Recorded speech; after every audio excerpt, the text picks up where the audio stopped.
Ito naman mga kaibigan ang part 2. Tapos ko nang na-symbol. Kanina, tigas talaga to. Ayaw. At saka naman, ginamitan ko na ng plier. Ayaw pa din. Pinaklas ko na lahat. Ito, okay na to. Saka pinalitan ko na thermal. So, itry na natin kung anong nangyari nito. Basta base sa tester ko, okay naman to. Wala na problema.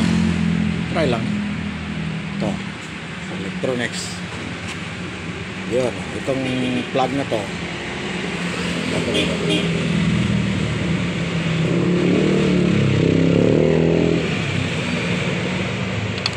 Yan. Pagkatapos, pindutin ang power on. On, off, on, speed. Ito. Oh, yun.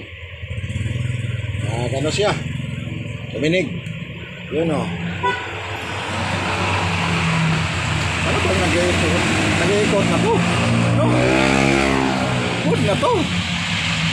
Yun lang ang pag-ayos. Pero huwag niyong subukan kung alanganin kayo sa pag-ayos nyo.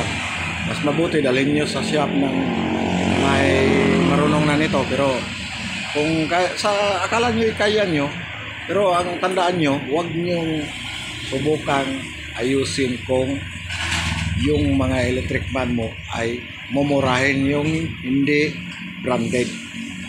Dahil talagang masisira yan. Pagbaklas mo pa, lahat ng wiring dyan, mabaklas. So, hindi na yan matres. Going to trust na yan. Basuran nyo na lang. Basta gano'n na. Dahil malabo namang matres yun. Dahil aluminum pa man yung mga winding niya. Hindi katulad ng mga original na winding ay isang copper. Pag copper is masolda mo pa at mabalik pa, ma-restore mo pa. Yung aluminum, paano yung masolda? Hindi yung masolda, hindi didikit ang yan, lead. Yung lang yan, twist lang yan. Pag mahirap talaga, mahirap. Basta mahirap yun i-explain. Basta ganun na mga klase. Sundin yun lang ang ko. Standard na yun. Ilang minuto na yun, pero okay na naman. Walang init siya. Okay, good. Good yung trabaho natin. Talagang masahan to. Lalakbay naman ito ng ilang taon na naman. Ito ay sa tansa ko ay yung mga 5 years, kayang-kaya pa niya to.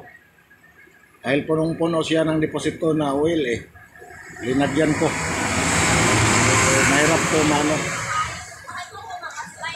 dito naman. Ayan, ang oscillator na naman ay testing natin. Ito. Oscillator. Ayan, nag-buzzer naman. Umikot na Umikot na. So, ang ibig sabihin nito ay good na talaga. Yun ako. Kasama nitong trabaho ko at kasama ko kayo. Maraming salamat sa mga kaibigan at sa lahat ng manonood ko. So, thank you very much and God bless you all. Sana ay matulungan niyo ako. Follow niyo ako at saka naman panoorin niyo ako. I-comment niyo ako. Yun lang ang ko sa pagtuturo ko sa inyo. Nasa inyo na yun. Hindi nyo gusto yung upload ko. Tingnan yun, ganun lang yun. Hindi naman to makontisay. Hindi. Mayroon lang ma-upload dahil katuwaan naman to. Pag darating din ang panahon na yung sinasabi pa nila na pag nagtrabaho ka, ganun, may madarating din sweldo sa inyo. Alam ko naman yun. Kahit hindi ako makasahod, gustuhin man nito, hindi ako makasahod, basta makatulong ako. Dahil ito naman ay tutorial. Matagal ko na itong ginagawa, pero palagi nabla-block ang cellphone ko. At saka pangapat na itong cellphone na ito nawawala sa akin. Dito lang, ninanakaw na. Oh. Huwag kayong magkumpiyansa ng cellphone nyo, lalo pat may account kayo, dahil may scam kayo. Yung ano ko, nakaraan ko, oh, nandoon sa ano, kita-kita nyo, yun, oh, may police report. Yun, inakaw, in-scam pa yung mga ano, dahil nakuha nila ang account ko. Yun naman, salamat. Huwag na natin patagalin ang video na to, dahil masyadong hindi na topic to sa pag repair. Salamat naman. Salamat. Thank you to all.